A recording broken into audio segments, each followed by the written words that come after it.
เต็มผมโคตรค่าขนาดเลยทุกคนเลยหอมซอย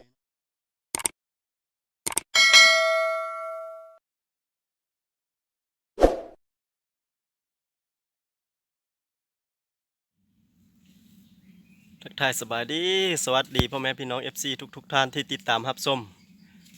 ตอนนี้กะบรรยากาศคอยคำลงแรงคือเก่าคือเดิมทุกคนเลยคอยกะได้เดินทางขึ้นมาป่ามาดงคือเก่าเลยถือว่าโซนนี้ขึ้นมาดุทุกคนเพราะเลยเซอร์กับดักหมูไว้ถ้าว่าน่านหื้นผัดถือแล้วมันเน่าสัตว์นะสิได้ของอันนี้ขึ้นมาดุขึ้นมาจอบดุนะถือบิถือกันมาจอบตลอดขึ้นมือนี่กะ3 คนได้ทีมงานบุญท่านเติมแล้วกะพันสุพรรณตอนนี้กับพอเดียวแยกย้ายเดียวไปหาอยู่หากินทุกคนเลยเราลัดแรงก็สิได้สิมานไปบ่ลุ้นน้ำเดียวหายามกับดักเลยนะยามแหวหมูเลยหวังว่าคือสิมันมานะทุกคนเลยลุ้นน้ำเดียวทุกคนหลังจากมาหอดกินนี่ก็ได้ยินเสียงไก่หันทุกคนเลยตัวหันเสียงตุยเลยสิจอบตุยนี่ไปเซอร์พุละทางแวกก็คำป้อมไปเฟิกกกมะไม้ดำๆนะมะไปเลยละไปสิก่อนได้กระเหาะแต้มหนึ่งนะอันนี้ก็สิไปเฟิกอยู่พุละลุ้นน้ำเดียวทุกคนเลยสิได้สิมาหรือบ่เขาคอยยางเขาเจาะบนไก่ยางกับคอยเป็นยางนี่เบอร์ตองห้าวสอดครับลุ้นน้ำเดียวทุกคนเลยสิได้สิมาหรือบ่รอบนี้ตุยกับตุยเก้าแต่หึงแล้วได้จังหวะจะลึบแล้วไปจัง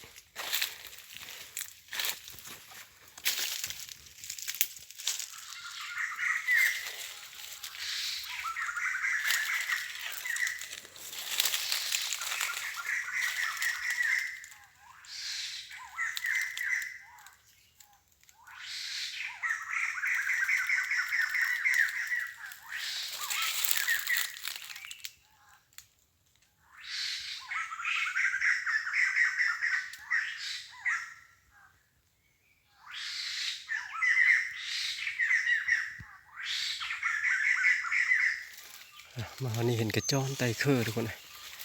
สอยแล้วจักถือวิถือนะเอาเบิ่งก่อนเอาจอบไก่ป้าปัดจุไก่เลยสัดไปสัดจุไก่เลยเห็นกระจ้อนมาสอยกระจ้อนก็ถืออีกคนเนาะมันหกได้ของมัน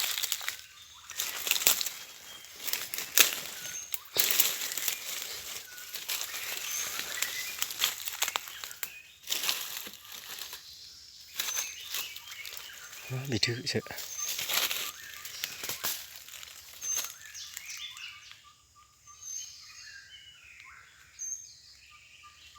มีเห็นทุกคนเลยบ่เห็นบ่ถือบ่เลยคือแน่คักวะนะ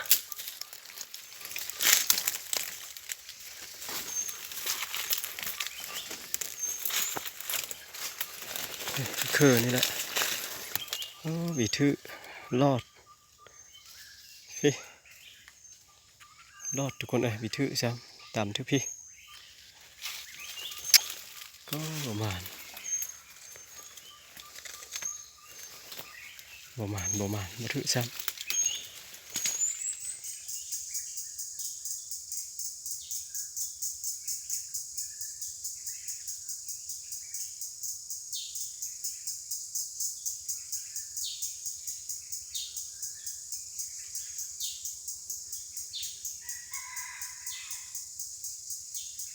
มาไกลแล้วเสียงไก่ป่าจะลุงกายมาแล้วทุกคนเลยพี่เอาจอบดูเราตามเหมือนเสาวันนั้นกำลังเหมือนเสา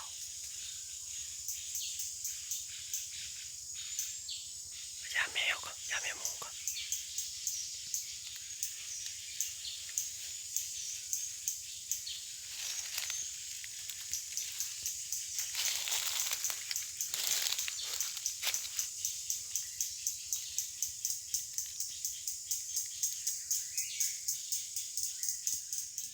ตอนนี้ฝึกกงมาบงหลังทุกคนเลยนะกำลังสุก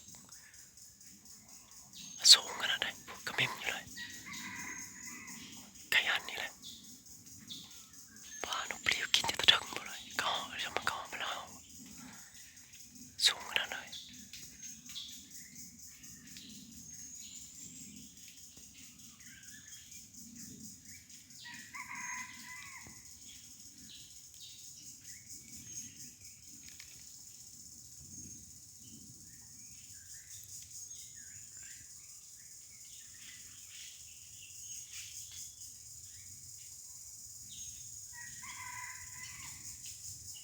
จอนจะกันไหนแล้วจะเสร็จนะทุกคนไปเบิ่งก่อนทุกคนถือว่าเลยคือว่าถือแล้วมั่นใจใช่ไหม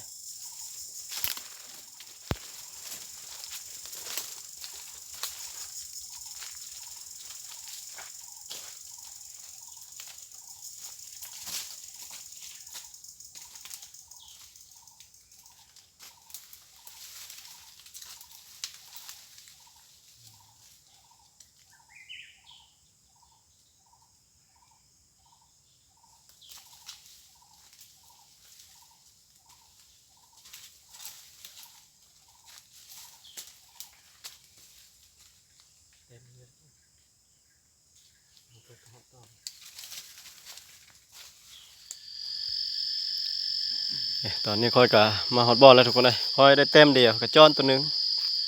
โอ้ทีมงานเขาจัดไปสีมือวาสุพรรณบ่แม่เลยวาสุพรรณได้เต็มห้า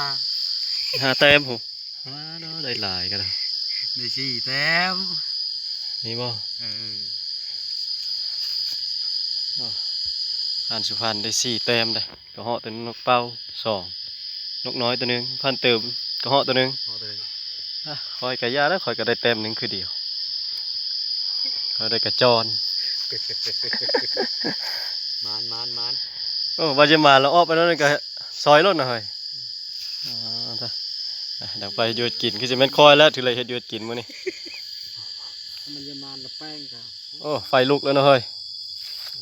เสียงซอยดังเต้วเดี๋ยวว่าซอยหมูถือแฮวสิบ่2 บาทเล่นเดียวโอ้ว่ะมันใจหุ้มๆแล้วออกมาไว้แล้วเฮากะออกมาว่าซอยกระเหาะค้างว่ะโอ้ท่านเติมเฮ็ดกินได้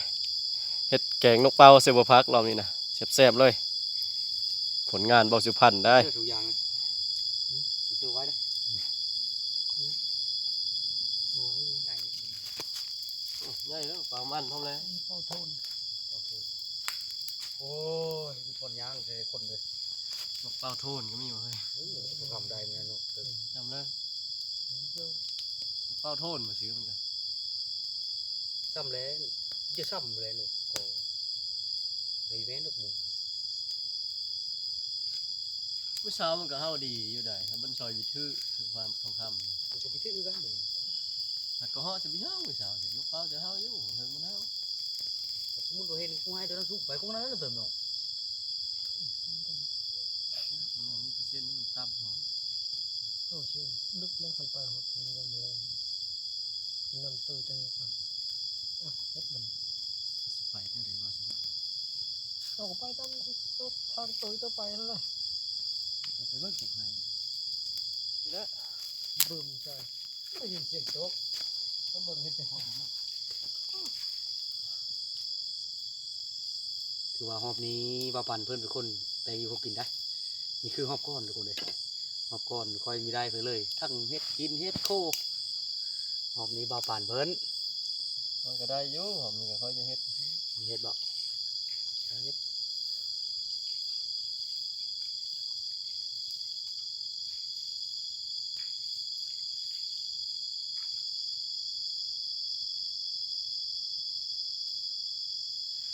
มันดักขนาดไหนลูกเป่าโทนตัวใหญ่ลูกเป่าโทนเติมเนาะเฮ้ย เติมมันก็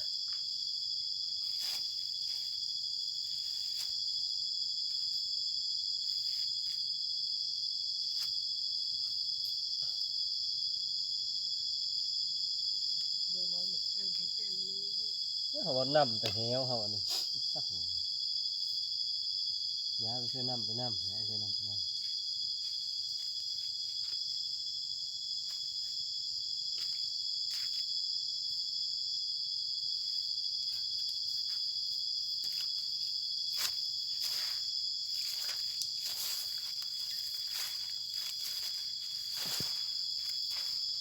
ตัวแรกมันเห่าอยู่ของเปล่าเนี่ยตัวลามโมนั้นมา เฮาว่าจะสาวตอนแรกนี่กิน เห่า เฮาก็ได้ เห่าก็เห่างามอยู่ได้6 โมงมันยังเห่าน้องเปล่า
เป็นข้าวเดียว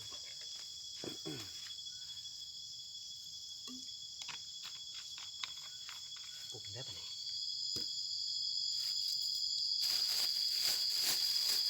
โอ้ยแฮมหลังเลย มีเป็นมอละพอทูนง่ายแล้ว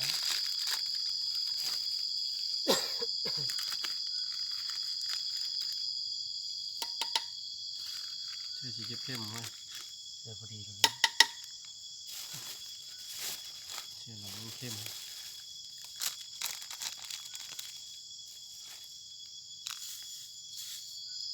ข้างนอกแบบนั้น ข้างนอก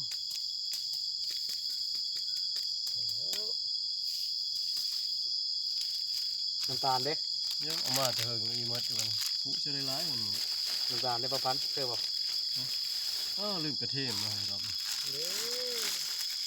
อยังไม่ใส่ปลาขะนั่นเลย ซอยเจ้าเนาะนี่เนาะคิด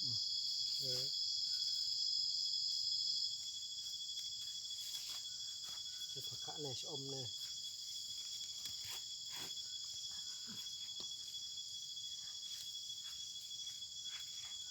ลืมนะซื้อได้เราลืมบัตรก็โอ้ยลืมบัตรเติมบ้านเขาพักรุ่ง รุ่งผักขาไอ้ได้ผักเน่าผักขา ข้างล่างกับไปนี่ ในเมืองผักเน่า ปลาได้เชะบอก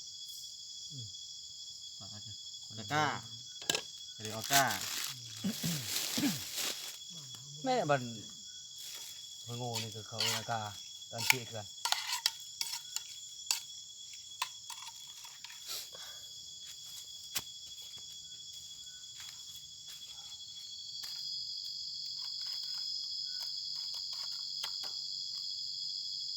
เกิดเ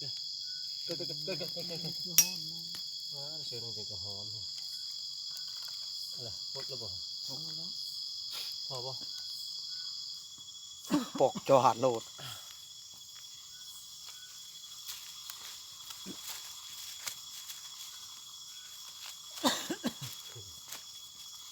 ต้องทำแจ้งเพื่อนเมื่อคืนนี้ให้ใจนั้นไม่แข็งข้าอยู่อะไรยาในย้อนเลยเนาะโอเครุ่นมีได้เลยฮอนน้ำเดือดชุกแล้วเลยชุกเลย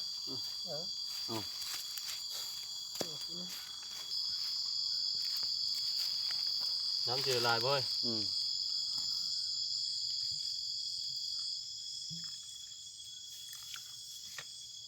เช็ดเช็ดเช็ดเช็ดเช็ดเช็ด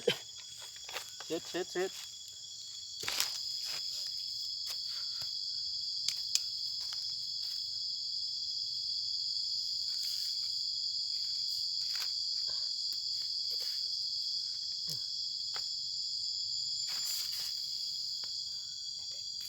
ไปสิแปะเด้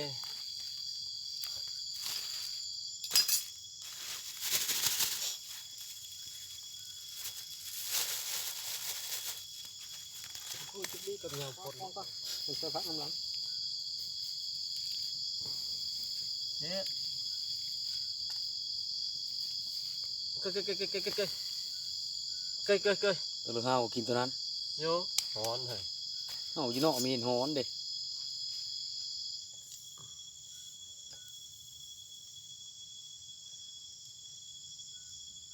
น้ำลายรี เรียบร้อย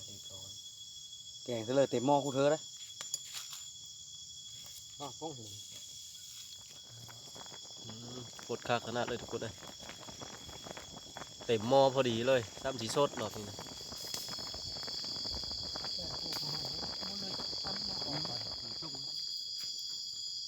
จากที่แกงทุกแล้วก็ปรุงออกมากัน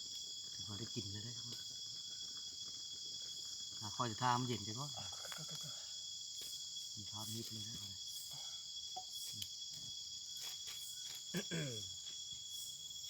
ะแล้วเรียบร้อยอาหารการอยู่การกินเฮากัน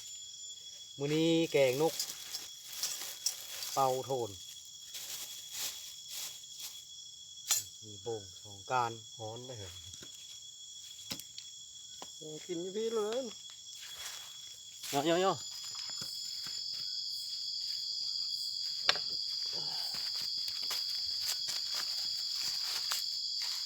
โอ้ยบนนอนได้เหรอบางนี้ได้ เดี๋ยวมาเลยมันอิ่มแล้วค่ะ ได้ข้างโหเด้อ ครับยูมาปั่นเพื่อยูสักพักแล้ว เห็นบ่ มีธรรมดาเลย ยัดตัวใหญ่ๆมันค่อยแล้ว เรียบร้อยทุกคนเลยขอก็สิได้ขออนุญาตกินข้าวกินน้ำคนมากินข้าวกินน้ำกันทีมงานเฮาลงมือแล้วนะมันป้าหึงนี่มดเลยฉะนั้นเฮาต้องไปกินข้าวกับเขาฉะนั้นมด มาFC ทุกคนแซ่บๆน้ำเดียวแกงนกเชื่อบุพักยังดี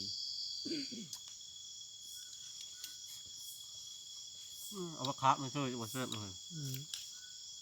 งอกนะ บางสุพรรณอิ่มแล้วบางสุพรรณ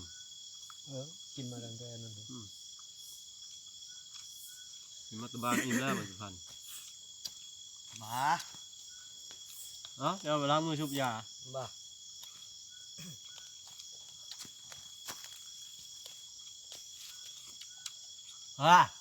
ฮ่า ลูกปะ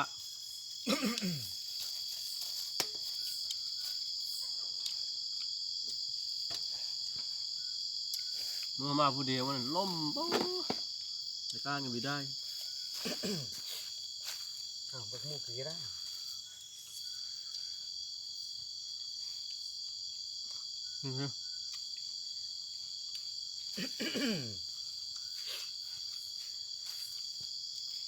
แซ่บทานเกล็ดเดี๋ยวมาก่อนจุ่มเข้ามากัน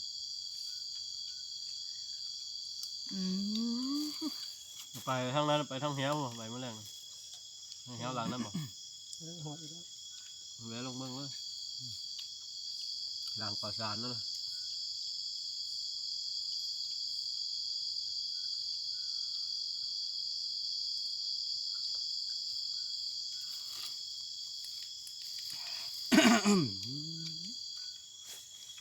ขับลิ้น เอาไปไล่เลิกก็ ไปเจาะบุกมาให้เลยคือหอดกาหอดบ่เยอะคนนี่นั่นเลยช่วยซอยนับถึงเนาะไอ้เปิดก้อนดีได้เลย กอกนี้แล้วแต่ไม่ใช่ได้ป่ะ สิได้ปะ แค่กอกนกเป้าเลย หอดมีเห่าเลยมือสาวนี่ ป้าเหรอฮะ เออ ห้องอยู่ไรงอมเลยเขาไปซ้ำมันเท่า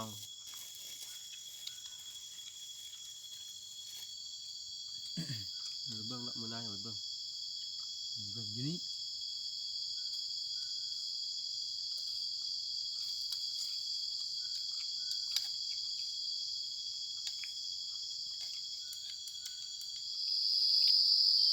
หลังจากที่กินข้าวกินน้ำอิ่มแล้วก็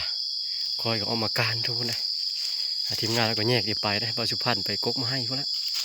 บางทีบากลาเฮาอีพันเติมกันไปลัดตู่อยู่คอยออกมาน้อยเดียวก็เห็นแล้วได้เพราะนกข้อทุกคนเลยซอยตกแล้วได้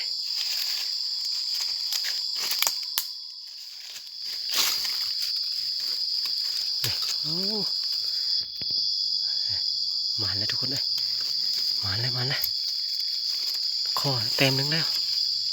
โอ้บ่ผิดหวังเรานี่บ่ผิดหวังลุ้นต่อไปทุกคนเลยการกันมาไกลเท่าไรทุกคนเลยมีข้อเพเลยได้แต่เต็มเดียวได้นกข้อตัวเดียวเท่านั้นขอไก่กับบีนั้นมันบินไปไม่เห็นมันบินพลื้ไปเลยไก่กะประมาณแล้วทุกคนเลยวันนี้สิได้เลาะกับบอลก็มาขอพี่สั่งได้แต่นกข้อตัวเดียว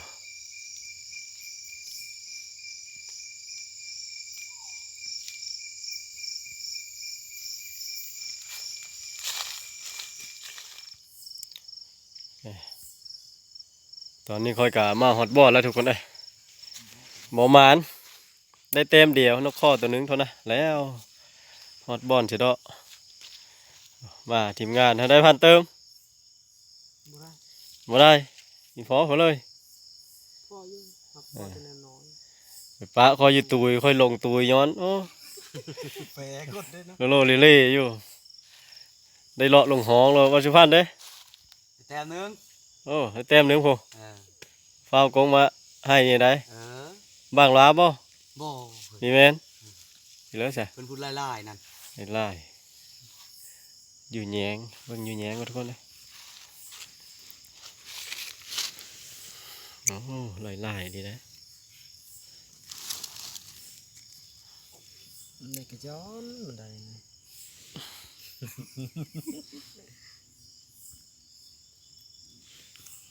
ผ่านสุพรรณหมานทุกคนเรามี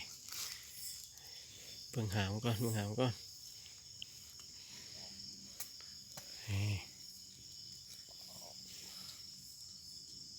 หมานเห็นนี่แหละทุกคนเลยแต่เบิ่งเจ็บดีก็เพิ่งให้พี่น้องเบิ่งก่อน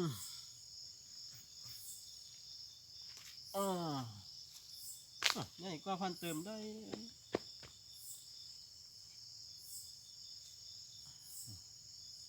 ใหญ่กว่าแล้วได้3 โลปลาย แม่บอล หอมช่อยๆเนาะนี่เขาเห็นอมอันสุพรรณเพิ่นหมานได้รอบนี้ได้เพิ่นไปได้ยิงหนูแดงได้รอบนี้ได้ยิงตัวใหญ่แล้วได้ เห็นดูเด้ไต่ 3 โลปลาย บุกเชกระเหาะนั้นบุกเชนกหนึ่งได้อยู่5 โล พอถ้าเราคิดหินที่เพิ่งแล้วเสร็จเลย เอาเลยผมเทได้เท่าเลยได้ ทำเนาะ เออโอ้ยนี่เอาไปเชื่อนั่นหรอ อย่างนั้นคนเหาะยามนี่ก็ล่ะ ที่ไฟหมด เหมาะมันก่อนไปตัวนี้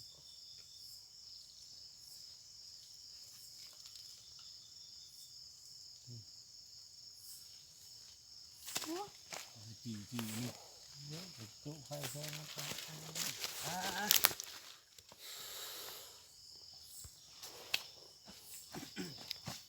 วันนี้ทีมงานเขาก็สิได้นอนพักผ่อนกันทุกคนเลยเดี๋ยวนี้ก็สิประมาณ12 โมงละนอนพักผ่อนจังเล็กจังน้อยก็รอลุ้นจอบไก่มื้ออื่นเช้าอีกบัดนี้นะเพราะช่วงนี้จอบไก่กับบีมานช่วงนี้นะลุ้นมื้ออื่นเช้าทุกคนมื้ออื่นเช้าพอเดี๋ยวไหม